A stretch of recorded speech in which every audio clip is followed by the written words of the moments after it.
मीरा अपने अतीत से भागकर एक नई दुनिया की तलाश में निकली थी, लेकिन उसकी किस्मत ने उसे एक सुनसान रेगिस्तान के बीच में लाकर खड़ा कर दिया था।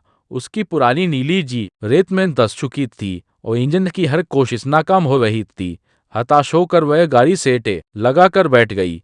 उसकी आंखों में उदासी थी, जैसे उसके सारे सपने इस रेत में दफन हो गए हों।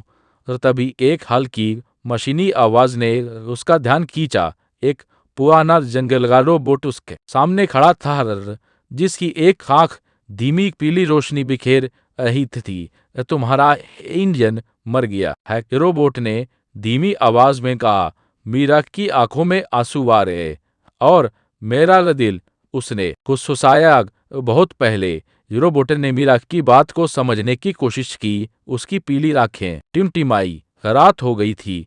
मीरा और रोबोट ने मिलकर एक छोटी सी आग जलाई। रोबोट ने बताया कि उसका नाम यायावर है और वह इस रेगिस्तान में भटकते हुए लोगों की कहानियां इकट्ठा करता है ताकि वह इंसानों के एहसास को समझ सके। मीरा ने अपनी कहानी सुनाई, एक कलाकार की कहानी जो अपने जीवन के रंगों से डरकर भाग रही थी।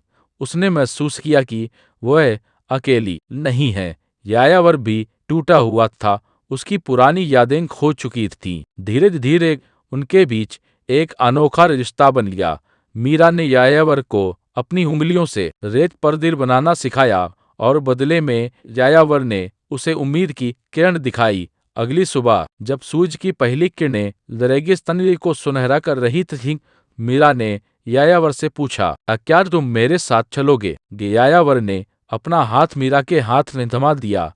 मैं तुम्हारी कहानी का अगला अध्याय हूँ। और फिर वे दोनों एक साथ उस सुनसान रेगिस्तान में एक नए रास्ते की तलाश में निकल पड़े। उनकी परछाइयां रेत पर एक साथ चल रही थीं। एक इंसान और एक रोबोट की परछाई जो सिर्फ यात्री नहीं बल्कि साथी थे।